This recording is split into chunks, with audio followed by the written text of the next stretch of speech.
I mentioned something earlier, which is called voxel-based morphometry. This is another way of looking at brain structure, not just taking volumes by tracing around parts of the brain.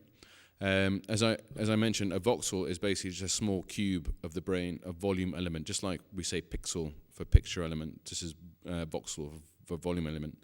And what we do with voxel-based morphometry is we're looking at changes in the density of grey matter. And the processing procedure is similar to what I showed you before. So you have the original image. So this is the structural image of a patient or a control. You first put it into the standard anatomical space by normalizing it. And then what you do is this partitioning or segmentation. So you divide the brain into grey matter, white matter, and cerebrospinal fluid. And it's on this that you're going to do your statistical testing to see if there's any differences in grey matter density in different parts of the brain according to whether they're different pathologies or whether they have had a learning task or, in this case, we're going to look at these same patients but doing memory task. So why has this been developed? You can look at the whole brain at the same time. So the region of interest, you can't trace the whole brain and do a comparison. You look at only parts. You can look at the whole brain, and you lose the bias. So if you just manual tracing, depends on the person that's doing it. This voxel-based morphometry is completely automated. So looking at differences in brain structure with this subsequent memory effect in the same patients. What I didn't mention before is that there were also these emotional words like murder in the word list for these patients. So what we did was do a statistical test on where in the brain is there a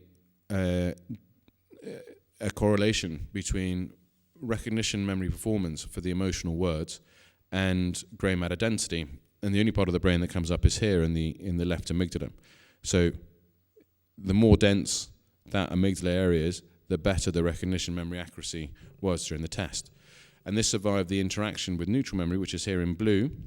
So there wasn't a correlation here in the left amygdala for the neutral memory, only for the emotional memory. So what we're doing now, I mentioned the intracranial recordings.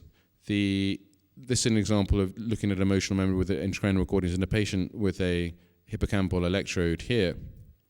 So this is a patient with epilepsy. And you may have come across the IAPS, the International Affective Picture System. And you can see that these are quite nasty pictures. But on the first day, they encode a series of pictures. On the second day, they have a recognition task on these. And if you look at the evoked brain activity, so this is a baseline period of 500 milliseconds, and this is up to 2 seconds. If you look at the subsequently remembered emotional items, you see this beautiful red curve here, which is different from the blue curve, which is subsequently remembered neutral items. So now we've localized the effect of emotional memory, as I showed you before. It's the amygdala, and now we show that the hippocampus is also influenced and it occurs roughly at about 500 milliseconds, this process. Okay, so I mentioned before that genes can influence your ability to learn. The other neuromodulator that I'm very interested in is dopamine. You probably all heard of dopamine. It's a thing that patients with Parkinson's lose from their substantia nigra. It's the thing that it's hypothesized that schizophrenics have too much of. That's why they have dopamine blocking drugs to treat them. It's strongly related to reward processing and also to processing of violations between what you're expecting to occur and what actually does occur. So it's called a prediction error hypothesis. And the majority of the neurons that supply dopamine come from the ventral tegmental area and mainly influence the nucleus accumbens.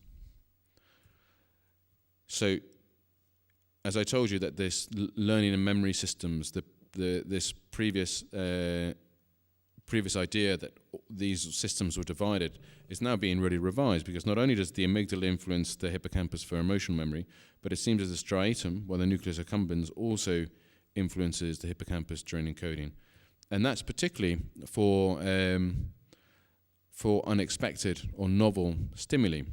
So there's in rodents, there's a very nice model by John Lissman and Anthony Grace showing the circuitry. That's probably too small for you to see, but there's a direct circuitry between the hippocampus and these dopamine areas, the ventral tegmental area and the nucleus accumbens, so that novel stimuli, so something new, is allowed into long-term memory, which makes entire sense because you don't want to be re-encoding everything that you already know. You want to learn the new stuff in life. So a completely different area of research and that I came across, something called, this thing of personality genetics. Now, I'd never worked in personality, and I'd never even seen a personality questionnaire, but there's been quite a strong movement to try to work out some of the genetics underlying personality, and you can measure personality to some extent using different scales, one of which is the Cloninger tridimensional characteristic inventory, which basically divides people into their relative levels of novelty seeking, harm avoidance, and reward dependence. Now, it turned out in 1996 that there were two back-to-back papers in Nature Genetics about the personality trait of novelty seeking. So these are people that are more likely to bungee jump, more likely to be impulsive or extrovert. There was an association between this novelty-seeking personality trait and a particular gene on one of the dopamine receptors. So we all have all the pretty well the same genes, but within genes you can have slightly different versions. So they're called polymorphisms, and some of these are very common, these changes. So 50% of the population have this and 50% of the population have that. And what was found, the original 96 papers were slightly wrong and that they had the wrong polymorphism, but there seems to be a lot of evidence that this one particular polymorphism in the dopamine receptor 4 gene, which is you either have the C version or you have the T version of this little point in the promoter of this gene, dictates to a large extent whether you're a novelty-seeking person or not. So there's a lot of other examples, and it's a very interesting area. But the putting the two things together, dopamine is involved in controlling long-term memory in animal models. Dopamine in humans seems to affect your reactivity to novelty. So it might be that this same polymorphism might affect your memory for new things. So novel things or unexpected things. So we repeated the same experimental design I showed you before, where you had a series of words that were related semantically, and occasionally one was in a different typeface. Here, say locker. There was also an emotional word. And what we see is that, so we did scanning in these, and then we did a behavioral replication outside of scanning. So these are the three different types. These are the three different versions of the genotype you can have. You can either be CC, have two C copies, as you know you have two copies of each gene, two alleles. You can either be CC, CT, or TT. And you see that for the neutral items or the control nouns, there's no difference at all for memory, according to the gene. But the C allele, you see here the CC, so the C allele is the one that is associated with more novelty-seeking personalities. And they have twice the boost in memory for the perceptual oddballs than people that are homozygote for TT. So you can see this. So there's double the memory enhancement for these and for these. And this is another sample, an independent sample of twice the number of people. And you see again, there's no influence on general recall, but again, you have this nice stepwise pattern depending on what gene you have for this dopamine receptor. And it's associated with differential activity depending on your gene. Here, this is in the ventral striatum, so that's nucleus accumbens. And in here, that's the ventral tegmental area. And the hippocampus. So areas that are implicated in this model of novelty entry in long-term memory are also activated differentially depending on what gene you have. Right, how am I doing for time before we launch into the computational models?